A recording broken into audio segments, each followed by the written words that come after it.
Can I borrow that? Y'all can go ahead and call the roll. Glenn Whitley, County Judge. Here. Roy C. Brooks, Commissioner Precinct 1. Present. Marty Van Ravensway, Commissioner Precinct 2. Here? Gary Fickus, Commissioner Precinct 3. J.D. Johnson, Commissioner Precinct 4. Constitutes a quorum. Thank you very much. Our invocation this morning will be given by our own Suzanne Henderson, County Clerk. After the invocation, please remain standing for the pledges.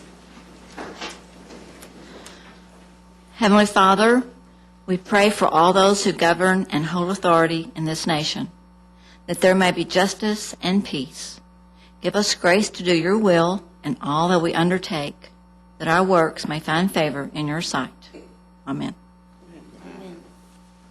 I pledge allegiance to the flag of the United States of America and to the republic for which it stands, one nation, under God, indivisible, with liberty and justice for all. Honor the Texas flag. I pledge allegiance to thee, Texas, one state, under God, one and indivisible. Thank you, Suzanne. Mr. Manius, do you have any agenda announcements? Your Honor, we do not have any announcements at this time. Wow. We'll see. Court members, you have before you the minutes of our regular meeting of February the 5th. Move approval of the minutes. Second? We have a motion and a second to approve the minutes. Any further discussion? Please vote. Motion passes unanimously. Yeah, I know I kind of reach out here. You know, It's on the line. You have before you the consent agenda. Move for approval? Second. Have a motion and a second to approve the consent agenda. Please vote. Motion passes unanimously. We have a public hearing this morning. Transportation, Ms. Lamb. Thank you, Judge. I'm here this morning for our first public hearing, which is to ask the court to consider the placement of stop signs in Precinct 1 in Cabot Estates. There are several locations, which I'll name now: Hinton Drive at Eaton, Grandview at Eaton, Lawton at Grandview, Lawton at Bennett Lawson, Cabot Estates at Deerfield Drive, Granville at Cabot Estates, and Sussex at Cabot Estates. Commissioner Brooks, this is the development adjacent to the old research development off 1187. This is a public hearing. We'll open the public hearing at this time. Is there anyone here wishing to speak to this matter? None appearing. I'll close the public hearing. And court members, is there any action you'd like to take? Move approval of the placement of the stop signs at the above named locations. Second? We have a motion and a second. Any further discussion? Please vote. Motion passes unanimously. Thank you. Whoops. Keep on coming. Thank you. The second public hearing today is also for ask the court to consider the placement of stop signs. This is in Wilshire Valley subdivision in Precinct 3. The location is Lorry Valley at Gessner, and we are asking for the court to consider the placement of stop signs at this intersection. This time, is there anyone here who wishes to speak to this matter? None appearing. We'll close the public hearing, and I will move approval of the placement of stop signs at Lorry Valley in Gessner. Second. We have a motion and a second. Any further discussion? Please vote. Motion passes unanimously. And the third public hearing today is for school signs, school zone-related signs on Bailey Boswell Road in Precinct 4. The school is located within the city of Fort Worth, and the city will actually be installing the signs, but a few of them fall in the unincorporated area along Bailey Boswell, so they've asked our permission to install these signs. They will install and maintain the signs. And this is a public hearing. Is there anyone here today who wishes to speak to this? Hearing none, then I'll close the public hearing. Move approval of the placement of the school zone sign. Second? We have a motion and a second. Any other discussion? Please vote. Motion passes unanimously. Thank you, Judge. Thank you.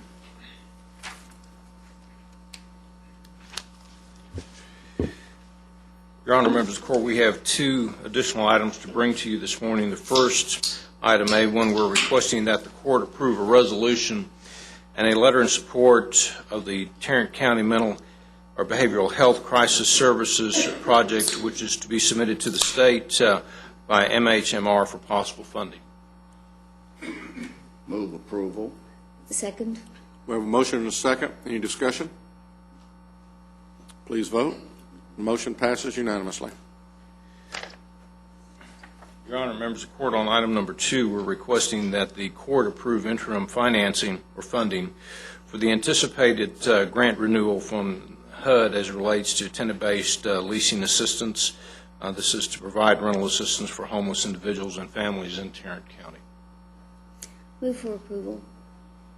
Second, what's HUD's problem? They know they have to do this every year. It's basically, the grant's in the pipeline, and it just takes a while to get the thing approved. We're asking for 90 days worth of funding on this to keep the projects going. Any other discussion? Please vote. The motion passes unanimously. Your Honor, members of the court, I do want to ask you about one item or to tell you a little bit about something. We're looking at the schedule for court meetings in March, and staff is recommending that the March 4th Commissioners Court meeting, that we do not have one that day. I believe that we can be able to function quite well without that particular meeting, and we'll have all the county's business either moved to the meeting prior to that or the meeting after that. So if you'll just mark it on your calendars that we will not be meeting on the 4th. Okay, thank you. Thank you, Your Honor. Ms. Tidwell?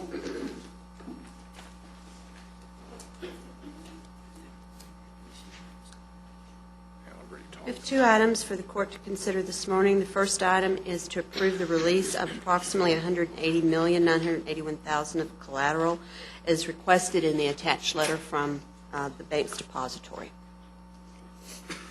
Move approval for the release of collateral. Second. No question, sir? There seemed to be an embedded question back Foreman there, there, but I guess. I just okay. like having They're- collateral. There Well, being no- they make us pay for extra, so we only want to keep what we need to cover our balances, and we're adequately wanna pay. covered. Very good. Any other discussion? Please vote. A motion passes unanimously. Our other item is that we're requesting that the Commissioners Court receive and file the investment report for the Tarrant County Treasury Funds for the quarter ended December 31st, 2007. So move. Second. Motion and a second. Any other discussion? Please vote. Motion passes unanimously.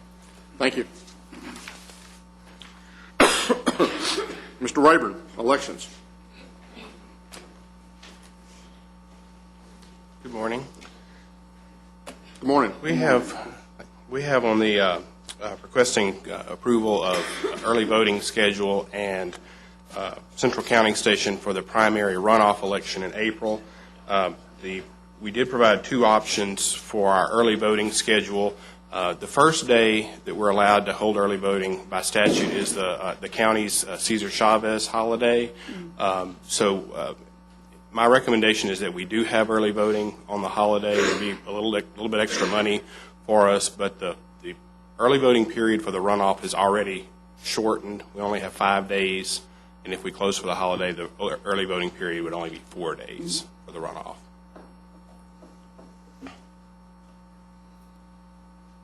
So this is going to require extra money because we'll be paying county employees to work on the holiday? Yes, sir. There would be some extra funds for that.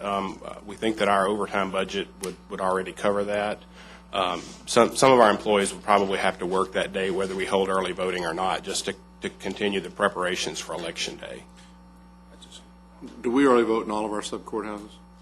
I don't know if it's all of them, but I believe we do have seven different facilities where we would incur some facilities overtime. It's not in the southeast sub. There's not enough room, but it's at one It's of the most of schools. them, yes. Most of them. Okay. And it will depend on where the races are. If they're statewide races, then it'll be countywide. But if, Yes, sir. for that's- instance, it's a constable's race, then Right. We have 6 races in the Republican primary that can go to have potential runoffs, and 3 races in the Democratic Party that have potential runoffs. Okay, let's go back and talk about this for a second. If it were to end up, as Commissioner Brooks has just implied, it to be just a local area, let's say it's one of the constables and that's the only runoff we have, do we then have all of the early voting sites open? Or We could come back and ask you to approve a schedule that had fewer early voting sites in only that area, if that's what the court wanted to do. I hadn't thought about it from that perspective, but I think that How much money are we talking about, Mr. Ray? For the one day, Yeah. $25,000 to $30,000. Most of that, though, is the people that would be paid at the sites, the clerks working at the sites, which we've already budgeted for. It just seems to me that that's about the same amount of money we were asking for paper ballots. I'd say it would be in addition to that amount of money if we were asking for paper ballots.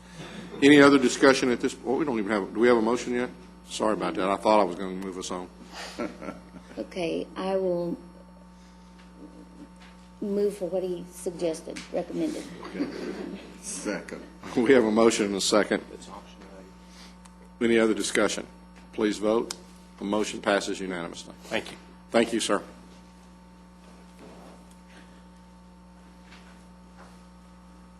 How are you? I'm great. And yourself? Great. Good morning. We have two items for the court this morning. The first item, we're asking the court to receive and file the personnel agenda. So moved. Second? We have a motion and a second to receive and file the personnel agenda. Any discussion? Please vote. Motion passes unanimously. Our second item, we're asking the court to approve amendment number 5 to the Secure Horizons Senior Supplement Plan Group Health Insurance Policy, and amendment number 2 to the Medicare Advantage Plan Group Health Services Agreement with Pacific Care. In English language, we're asking that you approve the agreements for the two plans that we offer to our retirees who are 65 and older. We have the Senior Supplement and we have the HMO plans. The amendments simply outline the rates that are effective this year. The HMO rate increased by 13% over 2007 rates, and the Senior Supplement rates increased by 17.5%. The fiscal impact, we're estimating to be around $2.3 million. And I'm hoping that that's budgeted. Yes. Are all seniors required to have a supplement? All the retirees of Tarrant County, if they elect to participate once they retire and they're over 65, we offer the two plans, the Senior Supplement and the HMO. But no, seniors are not required to have that coverage. Some simply elect just to have their Medicare coverage. I see. And this 13% and 17.5% increase, that's the county's cost? No, sir, that's the total cost. That's the total cost. So how is that divided between the county and the insured?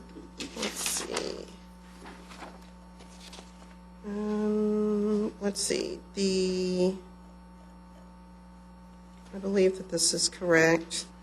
Of course, the county subsidizes the major part of that coverage, and if you recall, with these seniors, if they cover dependents, the dependents are actually covered on what we call the commercial PPO plan. And I'm looking at an amount. I'm not sure. I'll probably have to double check that. I have an amount here, but I'm not sure if this is correct. I'm looking at $2.2 Joyce is approaching. million. Is Am I reading that right? GK's standing up like he's going to try to help, but I'm pulling out a whole Is lot. that the right number? It looks good. It's basically, I know the answer. Is that the their retiree pays about 40, the total overall, the retirees pay about 40%, and the county pays about 60%. Of the total. It's pretty close. But is that, Well, oh, that's 46. monthly. Yeah, That's monthly. That's the end. Okay, so we're looking at about 24 million of that. Does that make sense? 24 of No, 2.2 million? 24. Is that right? Okay, GK, this is your time to shine. Because that wouldn't be times 12. That wouldn't Don't make fail us. Would they like to get back with us? Yeah, we can do that. Well, no, it's right here. Is that annual? The total cost, the county pays 1.5 million. The retirees pay 781,000. Okay, That's it. that's about 46. You missed your just like opportunity. she said. That's my number. I couldn't understand her chart. Sorry about that. So that was correct. So the retiree will pay 40% of the Approximately. increase. Approximately. And the number that we're seeing on the document is the full amount, or is that the 60% or the 40% amount? Well, the 781,247 is the 34, approximately 40%, and then the Okay, 1 I'm point. not seeing those numbers at all. The ones No. I'm talking about are Medicare retiree only of $446.68. Oh, those are the actual premiums. Those are the monthly premiums. So at the very top, you see retiree only, Medicare, retiree plus Medicare spouse. Those are the monthly premiums. Of those premiums, the retiree pays approximately 40%. The county pays approximately 60%. Okay. These are just the actual premiums that you see. The actual, Including the increase. correct. These are the 2008 rates. Okay. Sorry about that. I'm looking at a different chart. Okay, move for approval. Second. We have a motion and a second. Any further questions? Tina's sitting there hoping not. Motion passes unanimously. Thank you.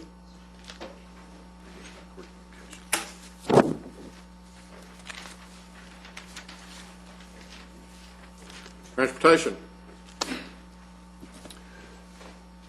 Your Honor, as Ms. Lamb comes forward, I would like to make a few comments on this particular item. First of all,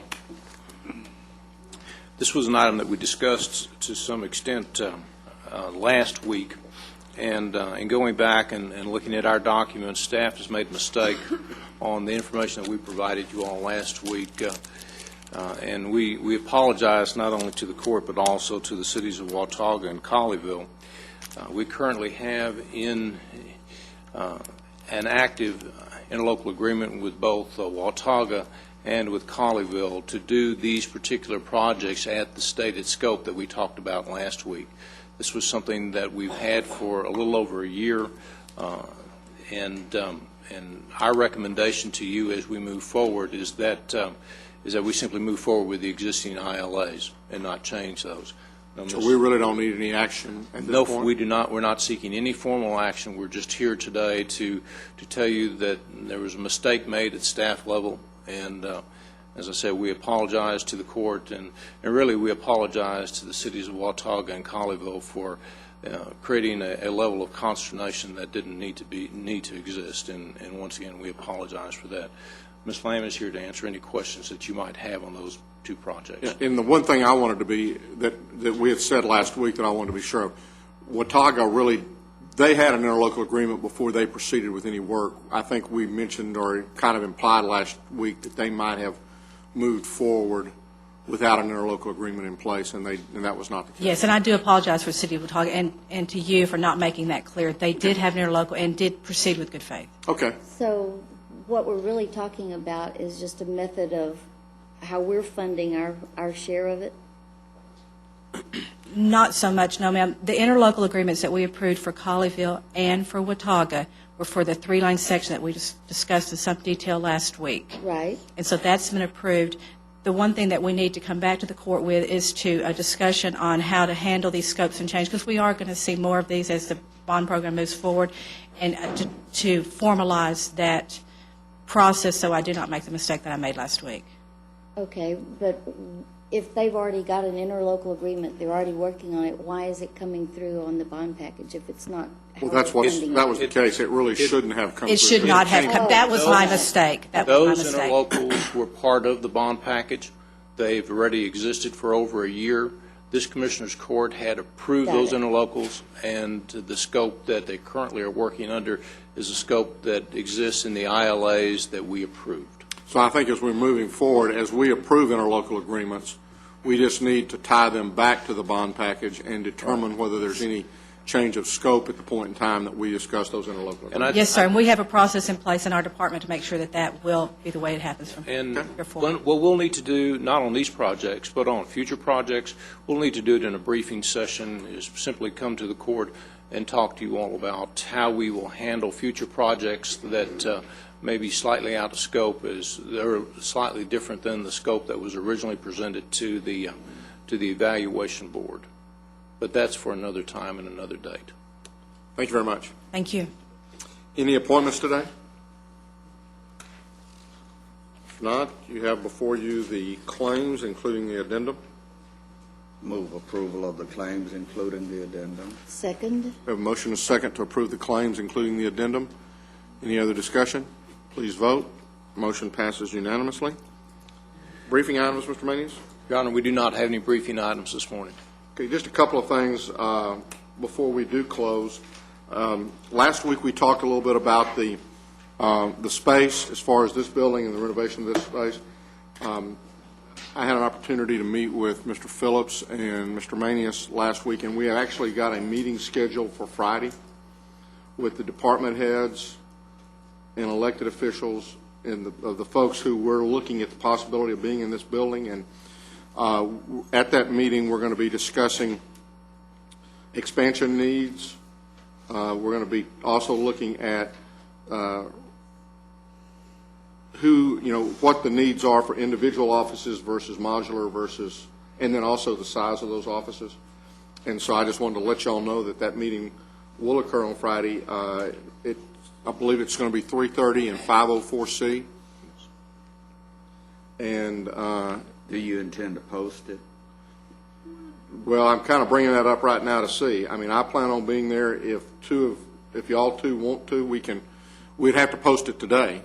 We can. But we can post it if y'all would like to be at that meeting. Or if you'd like for me to, I'll bring it back. There will be more meetings in the future.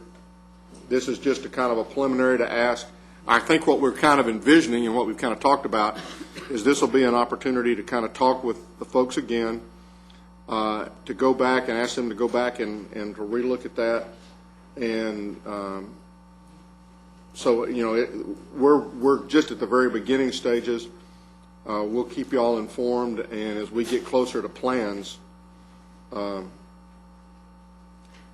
I don't know whether I'll be able to attend the meeting or not, but I'd like the option to So would attend. Should my schedule What permit. we're going to do, we'll go ahead and post it as a special call meeting, and if we have 3 members of the court there, then we'll be fine. If not, well, then we'll just simply hold the meeting. Okay. Good.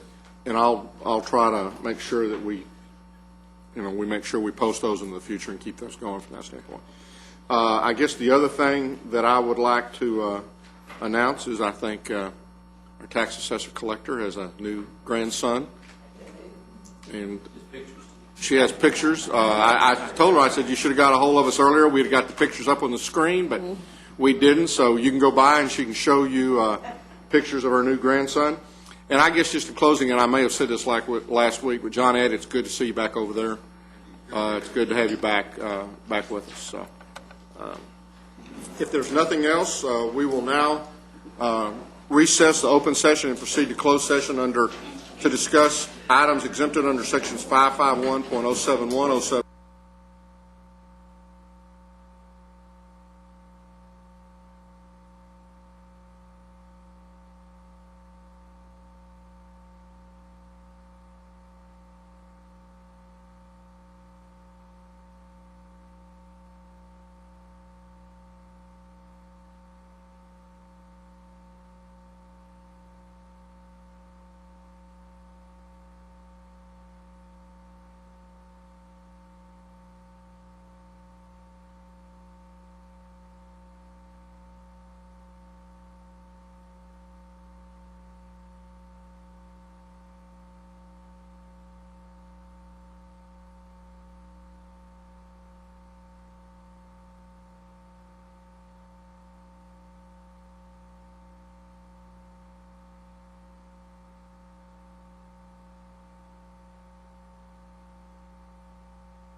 Thank you, Your Honor. Under item F1, we're requesting approval of a settlement agreement between Tarrant County AT&T and GTL. It's here with the clerks and authorize the county judge to execute the document. And deposit the check. The check's coming 10 days later. Oh, How much is that amount? $310,000 something. Move approval of the settlement agreement. second. We have a motion and a second. Any further discussion? Please vote. Motion passes unanimously. Now, item number 3, authorizing the county judge to sign the settlement agreement. This case is actually a lawsuit, so it'll authorize a dismissal of, partial dismissal of this lawsuit, and request and authorize the tax assessor to deposit the check. The check's in the amount of $400,000 from Hartford Insurance. Move approval. Second. We have a motion and a second. Any further discussion? Please vote. Motion passes unanimously. That's all we have at this time, Your Honor. Any other business? We are adjourned. He's not sick then. JD's not sick. No, he's. Well, I knew he had something done.